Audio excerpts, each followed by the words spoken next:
second tallest antelope. Ooh, to our left, straight back up against that red rock wall, there's a black rhino laying there. You can just make out the shape of it. It blends in with the wall there.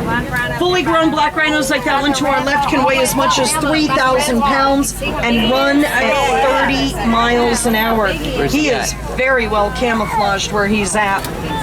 Also to our right, on the hillside there, big black and white bird with a long red beak is called a saddle-bill stork. This is one of Africa's tallest storks. They can be up to 5 feet tall. It's almost as tall as me.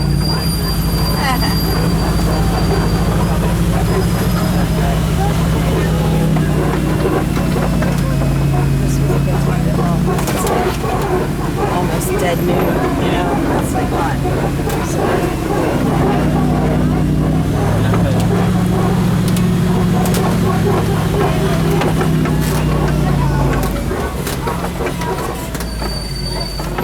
Over to the left, back in the bushes, you might catch sight of some reddish-brown colored antelope with white stripes lying back there in the bush. Those are bongo, nicknamed the ghost of the forest, because they're very shy and rarely seen.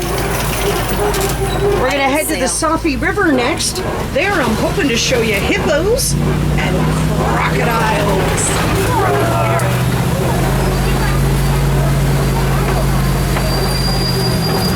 Hippos can be a bit tricky to see during the daytime, and that's because they spend much of that time in the water sleeping. Like those two hippos over to the right. You can just see them under the water. Don't worry if you're on the left. We're going to see more hippos on the left in just a moment. Hippos are nocturnal, so they're most active after the sun goes down. That's when they'll usually come out of the water to graze on plants along the shoreline. So we're going to go down the middle of the river, and then I should have more hippos coming up on our left. Yeah, there's a nice float of them over there. I'll try to get you guys an even better view. Excellent swimmers. Hippos can hold their breath for up to 8 minutes at a time, but most of the time they'll just walk along the bottom of the river. 1, 2, 3, 4. Also on the left, you'll see some pink-backed pelicans. These pelicans get their name because during their breeding season, the feathers on their backs will turn pink. You can see several of the pelicans are sitting on nests. That's a good sign. Hopefully in a couple months we'll start to see baby pelicans. Couple more hippos in the water off the end of the island there. Equally mobile on land, hippos can run at 35 miles an hour and turn on a dime. A friend of mine from Kenya once told me if I ever got chased by a hippo to climb a tree and pray it's a sturdy one. Yikes.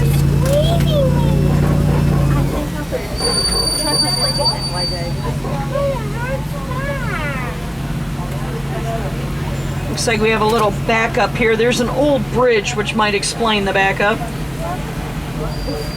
Ooh, look at that bird.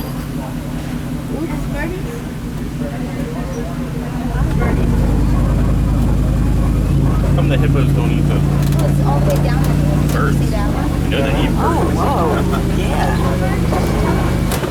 Like, I don't think they're meat eaters, are they? Hippos. They just eat vegetarian. Killing them. Ooh, we got a hippo out of the water on our left. Just don't. Yeah, he'll kill you. This is something you don't get to see too often except in the evening. Oh my God, look at him, he's walking. Probably felt like the hippo equivalent to a midnight snack. It's kind of like us raiding the refrigerator at 2 a.m. Hey guys, just remember to remain seated for me, please. The road does get rather bumpy. I'd hate for anybody to get hurt. It's huge. Coming up on our left, you're going to see some Nile crocodiles.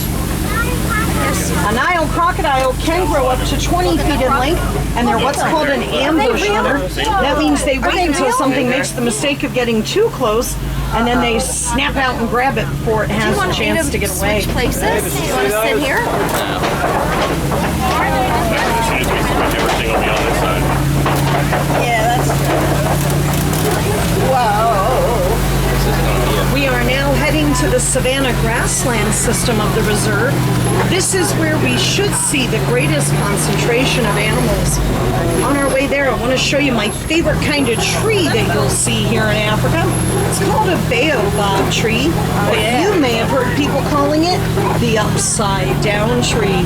I've got a really nice looking one coming up on the right, and you'll see more of these trees scattered throughout the savanna. Baobab trees do remain leafless for about 9 months out of the year. And during the rainy season, not only do they grow leaves, but they also produce a citrus-tasting fruit that the locals will use to make something similar to lemonade.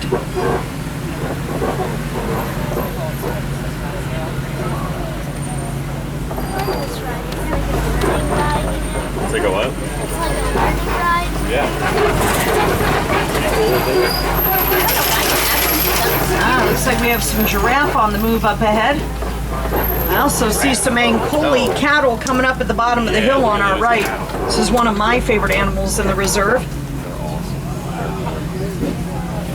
Oh my God. Giraffe over there to the left. These beautiful brown and white and solid brown cattle coming up on our right with the great big giant horns are the Ankoli cattle, also known as the Watusi, named for the first tribe in Africa to domesticate the species. Now the horns on those cattle do for them what a radiator does for a car. Those horns help to cool their blood down on hot days so that they don't overheat. You'll also see some giraffe off to the right, but we're going to get you a lot closer to them. You can see the road goes right by where most of them are hanging out over here to the right. Keep an eye out for baby giraffe. We've had 3 of them born in the reserve this year. The baby giraffe range in age from about 5.5 months old up to about 7 months old. It's going to take them until they're 2 years old to get fully grown. Phillies do have babies. He's gorgeous. Gorgeous. Is that a turtle? Look at this turtle. Oh yeah. They're like kind of like ants. You'll see that. They'll be yelling this left when they come up to it. Yeah. Is he all right? Not eating lunch and dinner. No, we ate a big breakfast. Dinner's at 4. Really could get something. Yeah, you can get some. I didn't know that you were skipping lunch today. Over to our left near the termite mound, you'll catch sight of a small tan black and white gazelle laying there. It's called a springbok, and that's as big as he's ever going to get. Springbok get their name because they can literally spring more than 10 feet straight up in the air, take it away from a predator. You'll also notice the strange looking cones of earth that are termite mounds, not the kind of termites that eat your house though. African termites spend most of their lifetime inside their mounds. These mounds are made out of dirt and termite saliva. Baked in the hot African sun, they become as hard as concrete. Looks like we're going to have giraffe on both sides of us, although it looks like the majority of them are going to be on our left side. I see one on the right. You'll see 3 different sizes of giraffe. The smallest ones, of course, are the babies. The medium-sized ones are the females, and you'll see one that's much, much larger than the others. That is actually the male. Yeah. So I still have the lunch then. These are Maasai giraffe, one of 9 different types of giraffe found throughout Africa. Maasai giraffe are known for their beautiful reddish-brown color and lacy look to their patch pattern. Let me get up here where I can get you guys a really good view of those babies. Look at, it's okay. Known to be the tallest land animals, giraffe can be up to 20 feet tall at birth. A baby giraffe can stand up to 6 feet tall. 6 feet tall. For a baby. Yeah, that's a giraffe. Last night I did like 300. I hooked up to the Android Wi-Fi. There's a female giraffe, and then this one here is the male. You can see he's much larger than everybody else. He's also the proud papa of all 3 of those baby giraffe. Can I take a picture? Yeah. The name giraffe is actually Arabic in origin, loosely translated to English, giraffe means Scratch it. I'll scratch one it for you. It's like who Nestle. walks with grace. So they lick like Snickers. Takes Yeah. 3 kids up. Wow, I never saw one up that close. Yeah, didn't we? What was that thing that we went to in the? Coming up on our left underneath these short green trees, I've got some large gray animals resting under here. These are white-bearded wildebeest. Wildebeest are part of one of the largest animal migrations left on Earth. When they migrate across the Serengeti every spring, their herds will number in the tens of thousands. Wow. During their migration, wildebeest kick up so much dust that their dust trail can actually be seen for miles. Yeah. I didn't see the Lion King. What? No. The wildebeest are killed instead. Simba or Kimba. Mufasa. Yeah. And Jack used to make me watch this. Crying hard. I'm like, I can't watch. He goes, you have to. Oh, I like it right here. It's just so different. Where's Sissy? Jacob, where's Sissy? Where's Sissy?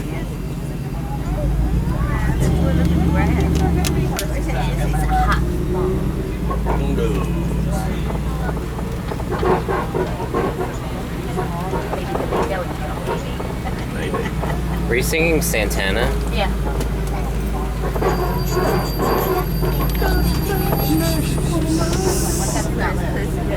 And we're going to start making our way into elephant country.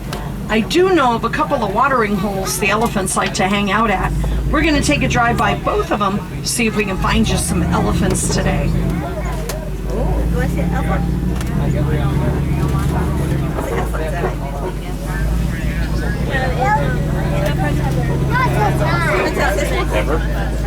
Remember they used to have the Jungle Cruise. This is a lot better than I was just thinking, I can't believe that. I'm just thinking the exact same thing. I do not say wolf.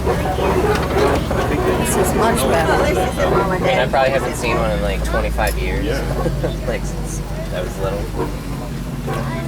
I mean, well, what about when we had Stampy living in the back? What did Jacob say? I think that was not us. Ah, Jacob, what did Jacob say?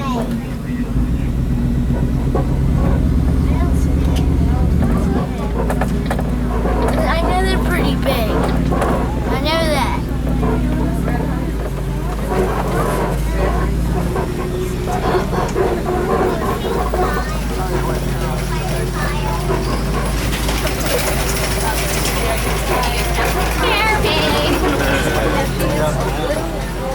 Ooh, over to our left, you're going to see some brown monkeys moving around.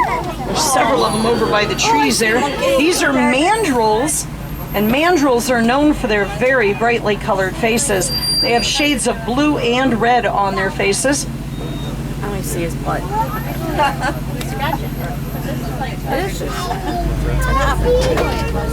Looks like the dominant male's over here. He'll be real easy to pick out. He's got the brightest colors, plus he is the largest in the group. Male mandrills can weigh right around 100 pounds, making them Africa's largest monkey. Wow. He's a big, handsome fella, isn't he? Mandrills are omnivores. That means they'll eat just about Wow. anything. Plants, like a birds, gorilla. even small animals if they can catch them. Now, it looks like my first watering hole my is going to be a God. no-go for elephants. Doesn't look like anybody's been here in a while. No worries, though. The other watering hole I want to take it to is not very far from here. Shouldn't take us long to get there at all. Now, researchers are studying elephants and how they communicate with one another in an effort to better understand exactly what elephants need to survive. Turns out much of what elephants say to each other we cannot hear. It's infrasonic or below the human level of hearing. Now, those infrasonic sounds can travel pretty far, and one elephant can be talking to another elephant up to 5 miles away. We have 5 miles away. We can't do that, man. Wow, this bridge bridge looks like it's seen better days. All right, I've had some trouble with this bridge in the past. I'm gonna try crossing my fingers. Let's see if that helps at all. Definitely stronger than I remember. That's a good sign. Uh-oh. We're almost there. Scared. There's the front tires. There's the back tires. Shoo! All right, let's go look for those elements. There's gonna be like a catastrophe. she set us up for it. I know. Yeah, right? Like a animatronic rhino comes through or something. I do see some elephants up ahead on our left. Let's see if I can get us closer to them. Yeah, I see him. There is a very simple thing you can do at home, no matter where you live in the world, that will help elephants out in the wild. If you buy a new cell phone, tablet, or laptop, make sure you recycle the old one. There's a mineral that they mine in Africa. It's called coltan, and it's used in manufacturing electronic devices. Looks like I've got an adult elephant next to us here, and then I've got an adult with a baby up here as well. Let me see if I can get you a better view of the two of them. The more of our electronic devices we can recycle, that much less coltan will need to be mined in Africa, and then lands like those could be set aside for animals like elephants. Pull up here, see if I can get you a better view of that mother and calf. The other side is aptly named elephant grass. Developmentally, elephants are very similar to humans. They're considered babies till they hit about 5 years of age. That one's right around 4 years old. And then they become an adolescent or a juvenile till they're mid-teens, when most elephants reach adulthood. They can live into their 70s. The one thing you won't see in a herd of elephants, though, is an adult male. The males get kicked out of the herd when they become teenagers for getting too pushy. The boys then typically go off and live on their own, or they might hang out with a couple of other male elephants. Herds of elephants are females, and they're youngsters. Coming up on our left, we've got some greater flamingo hanging out with some white ibis. Greater flamingo are the largest but lightest pink of all flamingo species. They get their coloration from the brine shrimp that they eat. The beta carotene in the brine shrimp is what gives flamingos' feathers that beautiful pink color.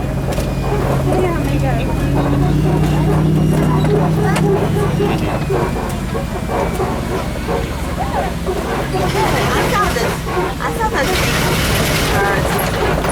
Bridge.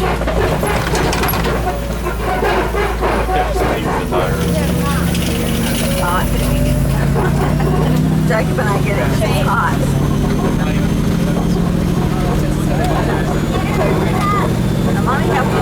You know, I don't think it would have taken away from the ride if they had just made the road smooth. I know. It would have been just as nice. Next group of animals I'm going to show you are pretty camouflaged where they're at. I'm going to go on the hillside over here to the right. There's white rhinoceros in the bush back here on the right. White rhinos are much larger than black rhinos. White rhinos can weigh over 5,000 pounds. You'll see more through the bushes there on that hillside to our right. Black rhinos tend to be solitary. White rhinos are actually social. They live in herds called crashes. Love a good crash of rhinos.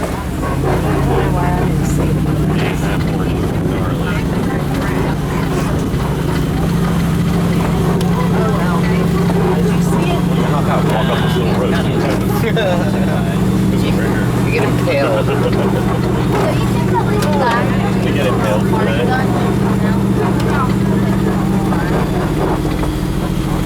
What? Shoot it in front of everybody. Shoot us. Looks like we made it to the Kopi. Kopis are these rocky outcroppings coming up on our left. You'll see them scattered throughout the savannah. A lot of animals like to hang out near Kopis. They can climb up on those rocks and get a really good look at everything that's going on around them. About the rock. What? All right, guys, you see where the rocks keep getting bigger and bigger, and there's a big gap in between the two of them? As I pull up, I want you to look in that gap. There's a lion there. I can see paws. What's a lioness? Yeah. Now, she is doing what lions do best. They do tend to remain inactive for about 18 to 20 hours out of the day.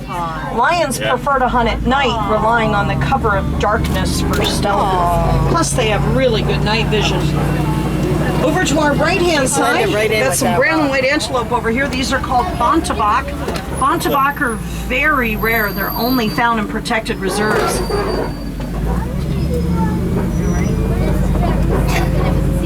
We have some Grant zebras over to the right.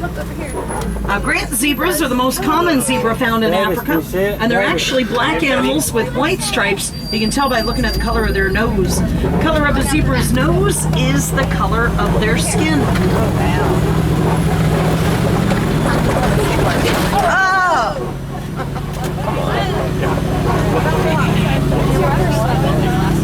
That's what I was thinking. Galloping, jumping through. That's what I was thinking. I guess because it's raised in captivity, maybe it doesn't come from. Looks like I have a mama warthog and her piglets coming up on our left. Yeah, you're right. Everybody's taking a nap right now.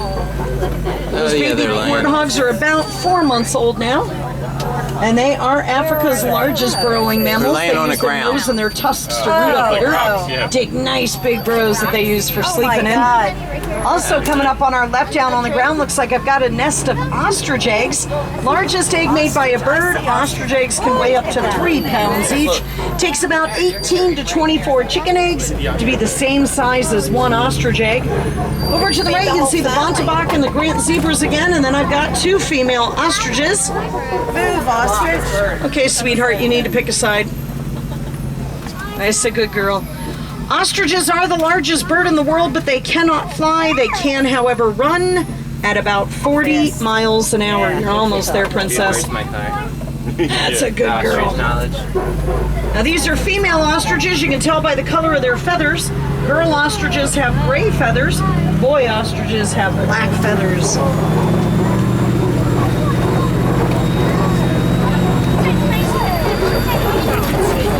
We're heading into the Magadi Glen. This area of the reserve is known for its geothermal activity, although as of late, the geysers have been pretty quiet.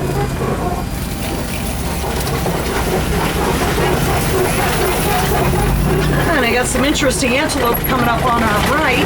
We'll get on the other side of the hill where we can get a better view. White and rust-colored antelope to our right are called scimitar horned oryx. Get their name because their horns are shaped like the scimitars similar to the Middle East, and those horns can get up to 54 inches long. Oryx are a desert dweller, and they conserve water by not sweating until their body temperature reaches 116 degrees Fahrenheit, or roughly 45 degrees Celsius. The human body gets above 105 degrees Fahrenheit, and doctors and nurses start to get very worried. Oryx are definitely designed for the extreme heat of the desert.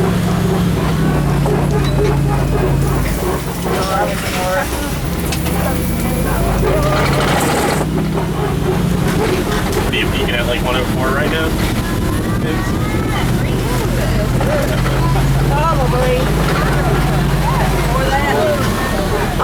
This does end our safari. I hope you got to see some